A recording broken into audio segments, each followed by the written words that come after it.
મારા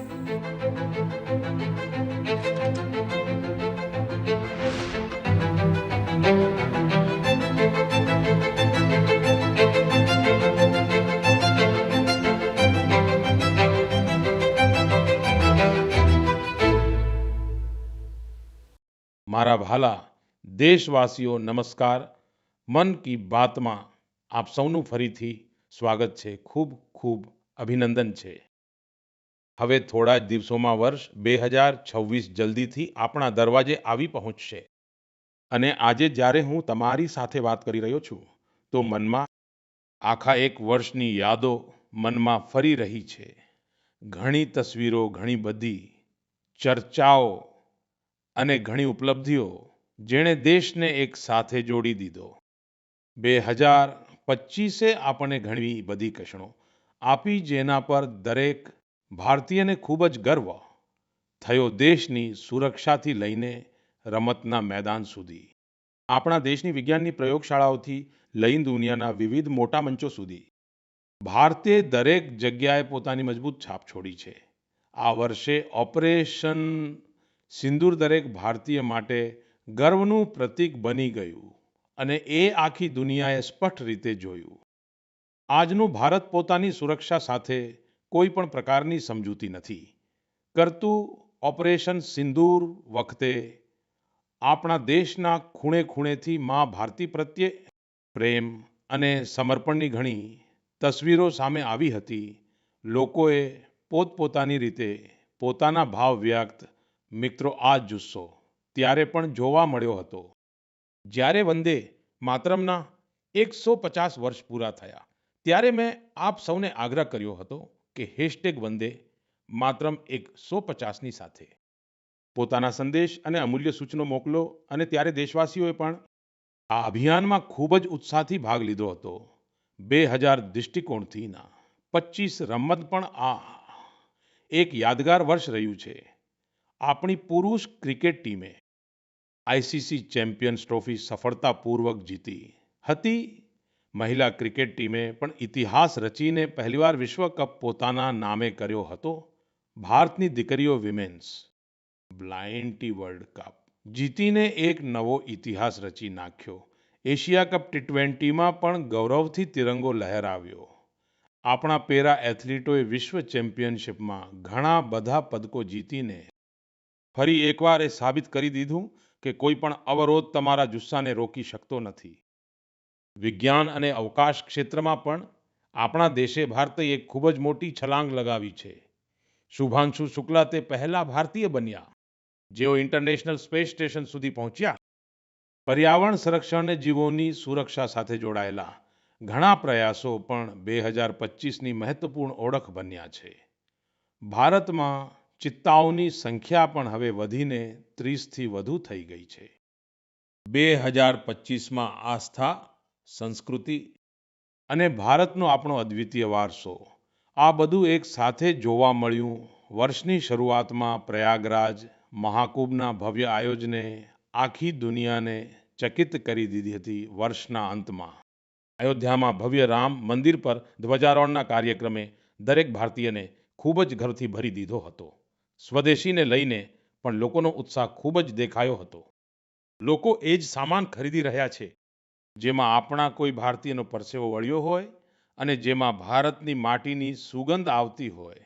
આજે આપણે ખૂબ જ ગર્વથી કહી શકીએ છીએ કે 2025એ ભારતને વધુ આત્મવિશ્વાસ આપ્યો છે. એ વાત પણ સાચી છે કે આ વર્ષે આપણે કુદરતી આફતોનો સામનો કરવો પડ્યો છે. અનેક ક્ષેત્રોમાં તેનો સામનો કરવો પડ્યો. હવે આપણો દેશ વર્ષ 2026માં નવી આશાઓ અને નવા સંકલ્પોની સાથે આગળ વધવા માટે સંપૂર્ણપણે તૈયાર છે. મારા વહાલા દેશવાસીઓ, આજે આખી દુનિયાભરમાં આપણા દેશ ભારતને એક ખૂબ મોટી આશા સાથે જોઈ રહી છે.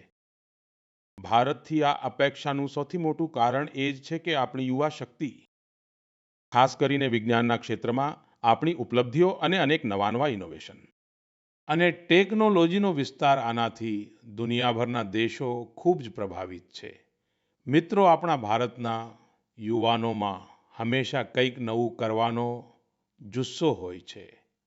અને તેઓ એટલા જ જાગૃત પણ છે. આ દેશના મારા યુવા મિત્રો ઘણીવાર મને આવીને એ પૂછે છે કે નેશન બિલ્ડિંગમાં તેઓ આ દેશ માટે પોતાનું યોગદાન હજુ કઈ રીતે વધારી શકે, તેઓ કેવી રીતે પોતાના આઈડિયા બીજાઓ સાથે શેર કરી શકે છે. વળી ઘણા મિત્રો પૂછે છે કે મારી સામે તેઓ પોતાના આઈડિયાઝનું એક સારું પ્રેઝન્ટેશન કેવી રીતે આપી શકે છે. આપણા યુવા મિત્રોની આ જિજ્ઞાસાનું સમાધાન હવે મારી પાસે છે. વિકસિત ભારત યંગ લીડર્સ ડાયલોગ. ગયા વર્ષે તેનું પ્રથમ એડિશન થયું હતું. હવે થોડા દિવસ પછી તેનું બીજું એડિશન થવાનું છે. આવતા મહિનાની 12 તારીખે સ્વામી વિવેકાનંદજીની જયંતિના અવસર પર રાષ્ટ્રીય યુવા દિવસ પણ મનાવવામાં આવશે અને આ જ ખાસ દિવસે યંગ લીડર્સ ડાયલોગનું પણ આયોજન થશે અને હું પણ તેમાં ચોક્કસપણે સામેલ થઈશ. તેમાં આપણા યુવાનો ઇનોવેશન, ફિટનેસ અને એગ્રી સ્ટાર્ટઅપ અને જેવા મહત્વપૂર્ણ વિષયો પર પોતાના આઈડિયા શેર કરશે. હું આ કાર્યક્રમને લઈને ખૂબ જ ઉત્સુક છું મિત્રો. મને આ બધું જોઈને ખૂબ ગમ્યું કે આ કાર્યક્રમમાં આપણા યુવાનોની ભાગીદારી વધી રહી છે. થોડા દિવસો પહેલા જ આની સાથે જોડાયેલી એક ક્વિઝ કોમ્પિટિશન થઈ, જેમાં 50 લાખથી વધુ યુવાનો સામેલ થયા. એક નિબંધ સ્પર્ધાનું પણ આયોજન થયું હતું, જેમાં સ્ટુડન્ટ્સે વિવિધ વિષયો પર પોતાની વાત રજૂ કરી. આ સ્પર્ધામાં તમિલનાડુ પ્રથમ અને ઉત્તર પ્રદેશ રાજ્ય બીજા સ્થાને રહ્યું હતું. મિત્રો, આજે આપણા સંપૂર્ણ દેશની અંદર યુવાનોને પોતાની પ્રતિભા બતાવવા માટેની નવી તકો મળી રહી છે. એવા ઘણા બધા પ્લેટફોર્મ્સ વિકસિત થઈ રહ્યા છે, જ્યાં યુવાનો પોતાની યોગ્યતા અને રુચિ અનુસાર પોતાનું ટેલેન્ટ સારી રીતે બતાવી શકે છે. આવું જ એક પ્લેટફોર્મ છે સ્માર્ટ ઇન્ડિયા. એક બીજું પણ એવું જ માધ્યમ છે જ્યાં આઈડિયા સેક્શનમાં બદલાય છે. મિત્રો, સ્માર્ટ ઇન્ડિયા હેકેથોન 2023નું સમાપન આ જ મહિને થયું છે. આ હેકેથોન દરમિયાન 80થી પણ વધારે સરકારી વિભાગોની 270થી વધુ સમસ્યાઓ પર સ્ટુડન્ટ્સે કામ કર્યું. સ્ટુડન્ટ્સે એવા ખૂબ સારા સોલ્યુશન્સ આપ્યા હતા, જે રિયલ લાઈફ ચેલેન્જીસ સાથે જોડાયેલા હતા, જેમ કે ટ્રાફિકની સમસ્યા છે. આને લઈને યુવાનોએ સ્માર્ટ ટ્રાફિક મેનેજમેન્ટ સાથે જોડાયેલા ખૂબ જ વધારે ઇન્ટરેસ્ટિંગ પર્સ્પેક્ટિવ શેર કર્યા છે. ફાઇનાન્શિયલ ફ્રોડ્સ અને ડિજિટલ અવેરનેસ જેવા ઘણા મોટા પડકારોના સમાધાન પર પણ યુવાનોએ પોતાના આઈડિયાઝ સામે મૂક્યા હતા. ગામડાઓમાં ડિજિટલ બેન્કિંગ માટે સાયબર સિક્યુરિટી ફ્રેમવર્ક પર સૂચન આપ્યું. ઘણા યુવાનો એગ્રીકલ્ચર સેક્ટરના પડકારોના સમાધાનમાં જોડાયેલા રહ્યા. મિત્રો, છેલ્લા લગભગ 7-8 વર્ષોમાં સ્માર્ટ ઇન્ડિયા હેકેથોનમાં 13 લાખથી વધુ સ્ટુડન્ટ્સ અને 6,000થી પણ વધારે ઇન્સ્ટિટ્યૂટ્સ આમાં ભાગ લઈ ચૂક્યા છે. યુવાનોએ હજારો પ્રોબ્લેમ્સના ખૂબ જ સચોટ સોલ્યુશન્સ પણ આપ્યા છે. આ પ્રકારના હેકેથોન્સનું આયોજન સમય પર સતત થતું રહેતું હોય છે. મારા સૌ યુવાન મિત્રોને ખાસ આગ્રહ છે કે તેઓ આ હેકેથોન્સનો ભાગ જરૂરથી બને. મિત્રો, આજનું જીવન હવે ટેક ડ્રીવન બનતું જાય છે અને જે પરિવર્તન સદીઓમાં આવતા હતા, તે મોટો બદલાવ આપણે છેલ્લા થોડા વર્ષોમાં થતા જોઈ રહ્યા છીએ. ઘણીવાર તો કેટલાક લોકો ચિંતા વ્યક્ત કરે છે કે રોબોટ્સ ક્યાંક મનુષ્યને જ રિપ્લેસ ન કરી દે. આવા બદલાતા સમયની સાથે હ્યુમન ડેવલપમેન્ટ માટે પોતાના મૂળ સાથે જોડાયેલા રહેવું ખૂબ જરૂરી છે. મને એ જોઈને બહુ ખુશી થાય છે કે આપણી આવનારી પેઢી પોતાની સંસ્કૃતિના મૂળિયાને સારી રીતે પકડી રહી છે, નવી વિચારસરણી સાથે, નવી રીતો સાથે. મિત્રો, તમે ઇન્ડિયન ઇન્સ્ટિટ્યૂટ ઓફ સાયન્સ તેનું નામ સાંભળ્યું જ હશે. રિસર્ચ અને ઇનોવેશન આ સંસ્થાની ખાસ ઓળખ છે. થોડા વર્ષો પહેલા ત્યાંના કેટલાક વિદ્યાર્થીઓએ અનુભવ્યું કે ભણતર અને રિસર્ચની વચ્ચે સંગીત માટે પણ જગ્યા હોવી જોઈએ. બસ અહીંથી જ એક નાનકડો મ્યુઝિક ક્લાસ શરૂ થયો હતો. ના કોઈ મોટું મંચ હતું, ના કોઈ મોટું બજેટ હતું. ધીમે ધીમે આ પહેલ આગળ વધતી ગઈ અને આજે આપણે તેને ગીતાંજલિ IISc ના નામથી આપણે સૌ જાણીએ છીએ. આ હવે માત્ર એક ક્લાસ નથી, કેમ્પસનું એક મુખ્ય સાંસ્કૃતિક કેન્દ્ર છે. અહીં હિન્દુસ્તાની શાસ્ત્રીય સંગીત છે અને લોક પરંપરાઓ પણ છે. શાસ્ત્રીય વિદ્યાઓ પણ છે. વિદ્યાર્થીઓ અહીં સાથે બેસીને રિયાઝ કરે છે, પ્રોફેસર સાથે બેસે છે, તેમના પરિવારો પણ જોડાય છે. આજે 200થી પણ વધારે લોકો તેની સાથે જોડાયેલા છે. અને ખાસ વાત એ છે, જેઓ વિદેશ ચાલ્યા ગયા છે તેઓ પણ ઓનલાઈન જોડાઈને આ ગ્રુપની ડોર તેમણે મજબૂતીથી પકડી રાખી છે. મિત્રો, પોતાના મૂળિયા સાથે જોડાયેલા રહેવાના પ્રયાસો માત્ર ભારત સુધી મર્યાદિત નથી. દુનિયાના અલગ અલગ ખૂણાઓમાં અને ત્યાં વસેલા ભારતીયો પણ પોતાની ભૂમિકા ભજવી રહ્યા છે. એક બીજું ઉદાહરણ જે આપણને દેશની બહાર તમને લઈ જાય છે, આ જગ્યાનું નામ છે દુબઈ. ત્યાં રહેનારા લોકો, કન્નડ પરિવારોએ પોતાની જાતને એક જરૂરી સવાલ પૂછ્યો. આપણા બાળકો ટેક વર્લ્ડમાં આગળ તો વધી રહ્યા છે, પરંતુ ક્યાંક તેઓ પોતાની ભાષાથી દૂર તો નથી થઈ રહ્યા ને? અહીંથી જન્મ થયો હતો કન્નડ પાઠશાળાનો એક એવો સુંદર પ્રયાસ જ્યાં બાળકોને કન્નડ વાંચતા શીખતા, લખતા અને બોલતા શીખવવામાં આવે છે. આજે તેની સાથે 1000થી પણ વધુ બાળકો આની સાથે જોડાયેલા છે. ખરેખર કન્નડ નાડુ નુડી નમ્મા હેમ્મે, કન્નડની ભૂમિ અને ભાષા અમારું ગૌરવ છે. મિત્રો, એક ખૂબ જૂની કહેવત છે કે જ્યાં ચાહ છે ત્યાં રાહ છે. આ કહેવતને ફરીથી સાચી કરી બતાવી છે મણિપુરના એક યુવાને. આ કાર્ય મોઈરાંગ શેઠજીએ કર્યું હતું. તેમની ઉંમર 40 વર્ષથી પણ ઓછી છે. શ્રીમાન મોઈરાંગ થેમજી મણિપુરના જે દૂર દૂર વિસ્તારમાં રહેતા હતા, ત્યાં વીજળીનો મોટો પ્રશ્ન હતો.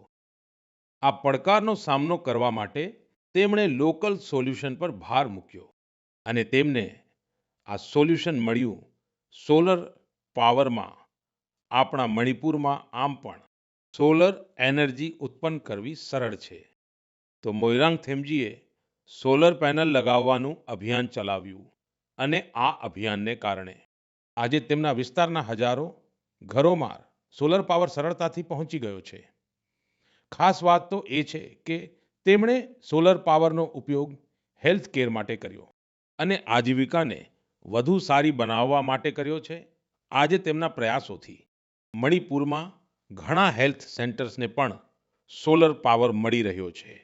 તેમના આ કામથી મણિપુરની નારી શક્તિને પણ ઘણો લાભ મળ્યો છે.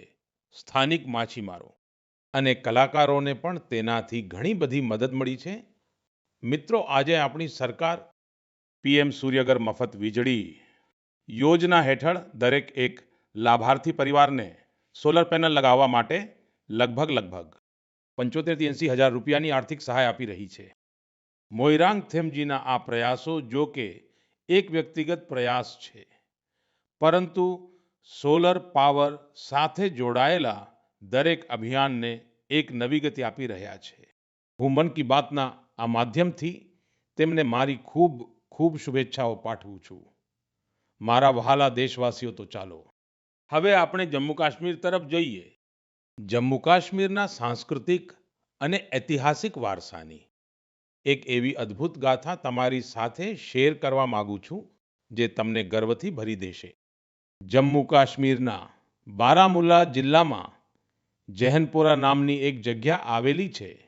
ત્યાંના લોકો વર્ષોથી અમુક ઊંચા ઊંચા ટેકરા આ જોતા આવી રહ્યા હતા, સામાન્ય ટેકરા પણ. કોઈને ખબર નહોતી કે આ શું હતા. પછી એક દિવસ આર્કિયોલોજિસ્ટની નજર આના પર પડી.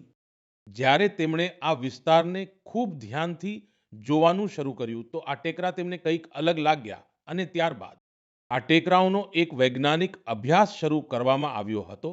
ડ્રોન દ્વારા પણ ઉપરથી તસવીરો લેવામાં આવી, જમીનનું મેપિંગ પણ કરવામાં આવ્યું અને પછી કેટલીક આશ્ચર્યજનક વાતો સામે આવવા લાગી ત્યારે ખબર પડી કે આ ટેકરા કુદરતી રીતે બનેલા નથી.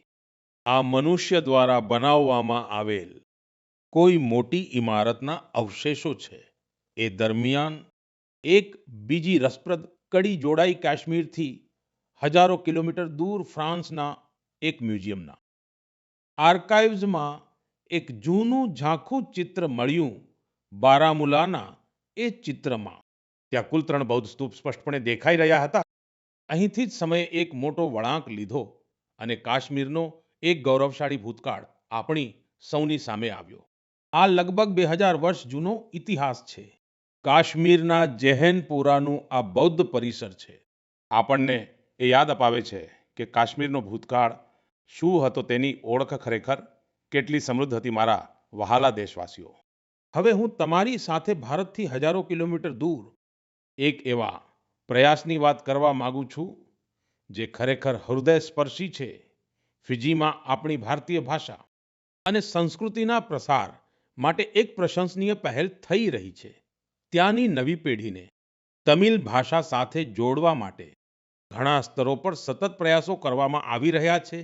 ગયા મહિને ફિજીના રાકી રાકી વિસ્તારમાં ત્યાંની એક શાળામાં પહેલીવાર તમિલ દિવસની ઉજવણી કરવામાં આવી.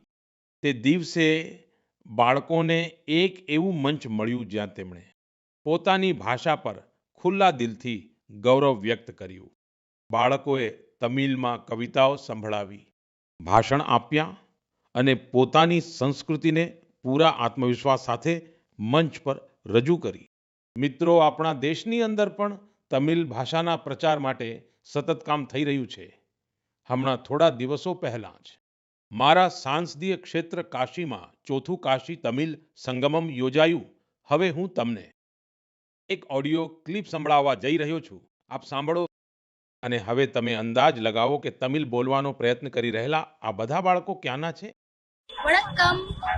பாரத் அரசங்க தல ஓரே பாரதம் உன்னத பாரதம் நடத்தப்பட்ட காசி தமிழ் சங்கமம் 4 தமிழ் கற்போம் நான் ரொம்ப கார்க்க உதாரணத்துக்கு ஏன் தமிழில் இன்ட்ரோடக்ஷன் காசியோடு பூமியில் நான் பாயல் பட்டேல் அரசு குயின்ஸ் இன்டர் காலேஜ் की मानवी अनेवरकुम येन वणक्कम. મિત્રો, તમને આ જાણીને ખૂબ નવાઈ લાગશે કે તમિલ ભાષામાં આટલી સહજતાથી પોતાની વાત રજૂ કરનારા આ બાળકો કાશીના છે, વારાણસીના છે. તેમની માતૃભાષા હિન્દી છે, પરંતુ તમિલ ભાષા પ્રત્યેના લગાવે તેમને તમિલ શીખવા માટે પ્રેરિત કર્યા છે. આ વર્ષે વારાણસીમાં કાશી તમિલ સંગમમ દરમિયાન તમિલ ભાષા શીખવા પર ખાસ ભાર મૂકવામાં આવ્યો હતો. જેમ કે લર્ન તમિલ, તમિલ કરા કલમ. આ થીમ હેઠળ વારાણસીની 50થી વધુ શાળાઓમાં આ માટે વિશેષ અભિયાન પણ ચલાવવામાં આવ્યા હતા અને એનું જ પરિણામ આપણને આ ઓડિયો ક્લિપમાં સ્પષ્ટપણે સંભળાય છે. എന്ന പേര് വൈഷ്ണവ്. ഞാൻ നിവേദിത ശിക്ഷാ സദൻ ബാലിക ഇന്റർ കോളേജ് വാരാണസി പഠിக்கிறேன். நான் காஷி தமிழ் கற்கலாம் 4.0 தமிழ் பாஷா பிக்கவும் இல்லுவம் கரேன். இந்த வயப்புக்கு பிரதான નરેન્દ્ર મોદી அவர்களுக்கு நான் நன்றி சொல்கிறேன். મિત્રો, આપણી તમિલ ભાષા ખૂબ જ પ્રાચીન છે. દુનિયાની સૌથી પ્રાચીન ભાષા છે.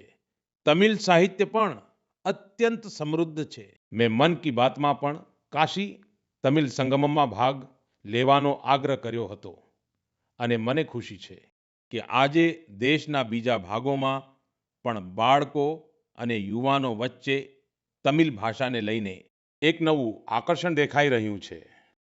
આજ તો ભાષાની તાકાત છે. આજ તો ભારતની એકતા છે. મિત્રો, હવે આવતા મહિને આપણે આપણા દેશનો 70મો પ્રજાસત્તાક દિવસ ખૂબ ધામધૂમથી મનાવીશું. જ્યારે પણ આવા અવસર આવે ત્યારે આપણું મન આપણા મહાન સ્વતંત્રતા સેનાનીઓ અને બંધારણના રચયિતાઓ પ્રત્યે કૃતજ્ઞતાના ભાવથી ભરાઈ જાય છે. આપણા દેશે આઝાદી મેળવવા માટે લાંબો સંઘર્ષ કર્યો છે. આઝાદીના આંદોલનમાં દેશના દરેક ભાગના લોકોએ પોતાનું યોગદાન આપ્યું છે. પરંતુ દુર્ભાગ્યવશ આઝાદીના અનેક નાયક નાયિકાઓને એ યોગ્ય સન્માન નથી મળ્યું. જે તેમને ખરેખર મળવું જોઈતું હતું. આવા જ એક સ્વતંત્રતા સેનાની છે ઓડિશાના પાર્વતી ગિરિજી. જાન્યુઆરી 2026માં તેમની જન્મશતાબ્દી મનાવવામાં આવશે. તેમણે માત્ર 16 વર્ષની નાની ઉંમરે ભારત છોડો આંદોલનમાં ભાગ લીધો હતો. મારા મિત્રો, આઝાદીના આંદોલન પછી પાર્વતી ગિરિજીએ પોતાનું જીવન સમાજ સેવા અને જનજાતીય કલ્યાણને સમર્પિત કરી દીધું હતું. તેમણે ઘણા બધા અનાથાલયોની સ્થાપના કરી હતી. તેમનું પ્રેરણાદાયક જીવન દરેક પેઢીનું માર્ગદર્શન હંમેશા કરતું રહેશે. હું પાર્વતી ગિરિજી કો શ્રદ્ધાંજલિ અર્પણ કરું છું. મિત્રો, આ આપણી જવાબદારી છે કે આપણે આપણા વારસાને ન ભૂલીએ. આપણે આઝાદી અપાવનારા નાયક નાયિકાઓની મહાન ગાથાને આગામી પેઢી સુધી પહોંચાડીએ. તમને યાદ હશે, જ્યારે આપણી આઝાદીના 75 વર્ષ પૂરા થયા હતા, ત્યારે સરકારે એક વિશેષ વ્યવસ્થા તૈયાર કરી હતી. તેમાં એક અલગ વિભાગ અનસંગ હીરોઝને સમર્પિત કરવામાં આવ્યો હતો.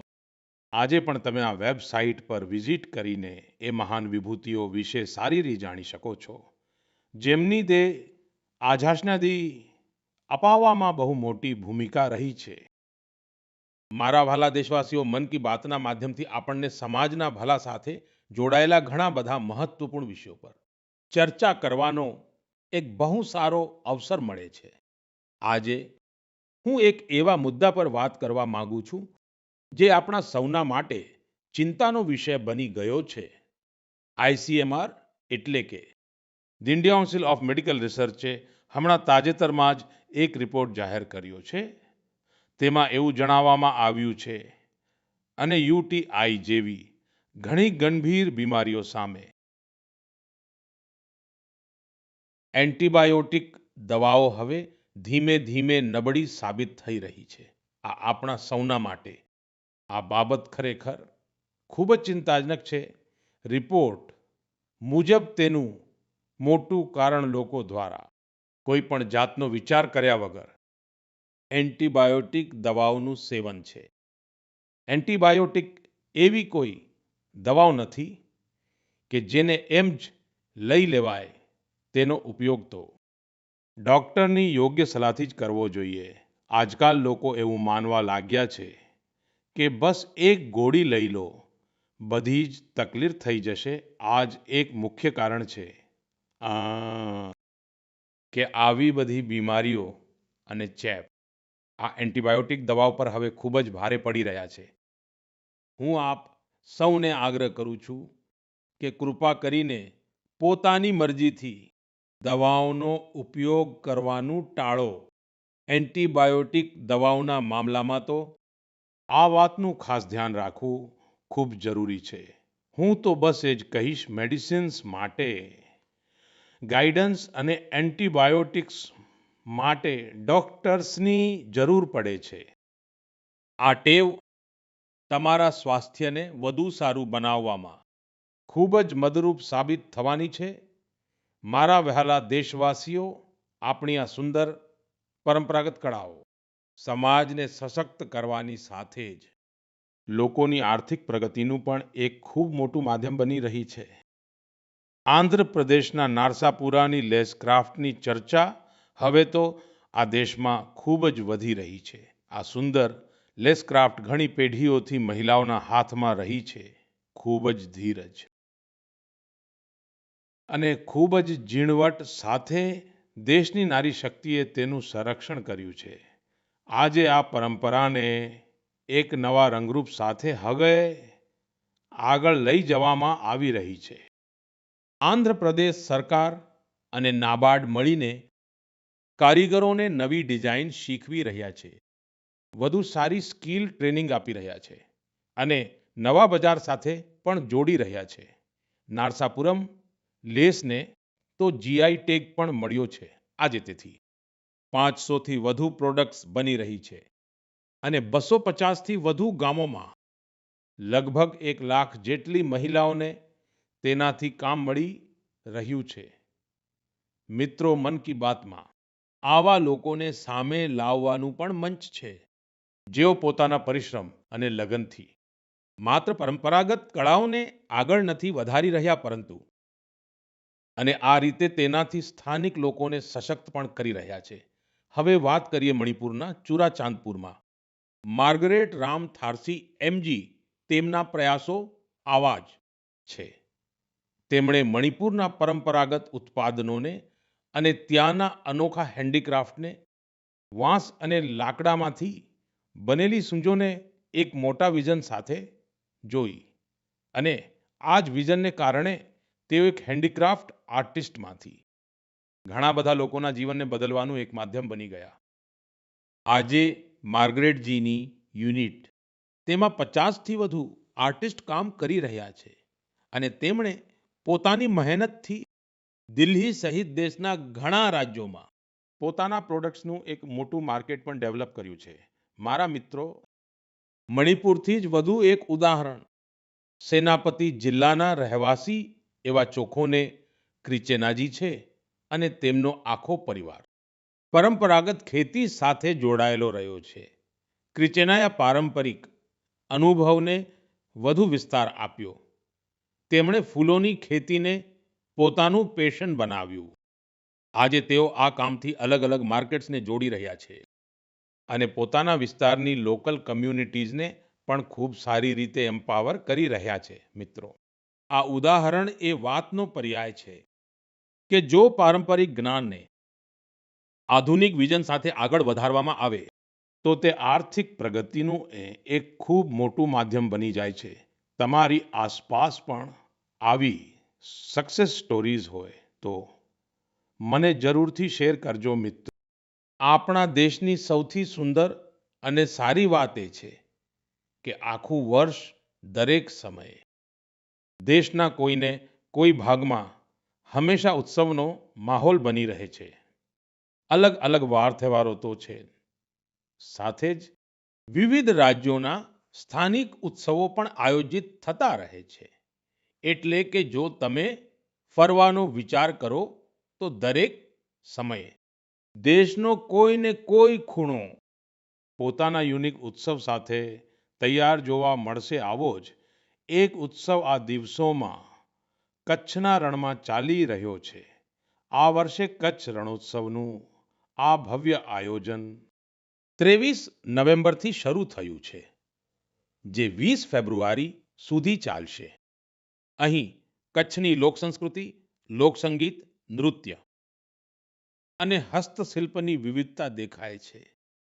કચ્છના સફેદ રણની ભવ્યતા જોવી એ પોતે જ એક ખૂબ સુખદ અનુભવ છે. રાતના સમયે જ્યારે સફેદ રણ ઉપર સુંદર ચાંદની ફેલાય છે ત્યારનું દ્રશ્ય તો પોતાનામાં જ મંત્રમુગ્ધ કરી દેનારું હોય છે. રણ ઉત્સવનું ટેન્ટ સિટી ખૂબ જ લોકપ્રિય રહ્યું છે. મને એવી માહિતી મળી છે કે છેલ્લા એક મહિનામાં અત્યાર સુધી અંદાજે 2 લાખથી પણ વધુ લોકોએ રણોત્સવનો ભાગ બની ચૂક્યા છે ને દેશના ખૂણે ખૂણે આવ્યા છે. વિદેશથી પણ ઘણા લોકો આવ્યા છે. તમને જ્યારે પણ તક મળે તો આવા ઉત્સવોમાં તમે જરૂર સામેલ થજો અને ભારતની વિવિધતાનો ભરપૂર આનંદ માણજો. મારા મિત્રો, વર્ષ 2025માં મન કી બાતનો આ વર્ષનો છેલ્લો એપિસોડ છે. હવે આપણે વર્ષ 2026માં ફરી આવા જ ઉમંગ અને ઉત્સાહ સાથે પોતાનાપણા સાથે પોતાના મનની વાતો કરવા માટે મન કી બાતના કાર્યક્રમમાં જરૂર જોડાઈશું. નવી ઉર્જા, નવા વિષયો અને નવી પ્રેરણાથી ભરી દેનારી આપણા દેશવાસીઓની અગણિત ગાથાઓ મન કી બાતમાં આપણને સૌને જોડે છે. દર મહિને મને એવા અનેક સંદેશા મળે છે જેમાં વિકસિત ભારતને લઈને લોકો પોતાનું વિઝન શેર કરે છે. લોકો પાસેથી મળનારા સૂચનો અને આ દિશામાં તેમના પ્રયાસોને જોઈને મારો આ વિશ્વાસ વધુ ને વધુ મજબૂત થાય છે. અને જ્યારે આ બધી વાતો મારા સુધી પહોંચે છે તો વિકસિત ભારતનો સંકલ્પ જરૂર સિદ્ધ થશે એ વિશ્વાસ દિવસે દિવસે મજબૂત થતો જાય છે. વર્ષ 2026 આ સંકલ્પ સિદ્ધિની યાત્રામાં એક અગત્યનો પડાવ સાબિત થાય તમારું અને તમારા પરિવારનું જીવન ખુશહાલ હોય એ જ કામના સાથે આ એપિસોડમાં વિદાય લેતા પહેલા હું જરૂર કહીશ, ફિટ ઇન્ડિયા મૂવમેન્ટ તમારે પણ ફિટ રહેવાનું છે. ઠંડીનો આ મોસમ વ્યાયામ માટે ખૂબ જ ઉપયુક્ત હોય છે. વ્યાયામ જરૂર કરજો. આપ સૌને 2026ની ખૂબ ખૂબ શુભકામનાઓ. ધન્યવાદ. વંદે માતરમ.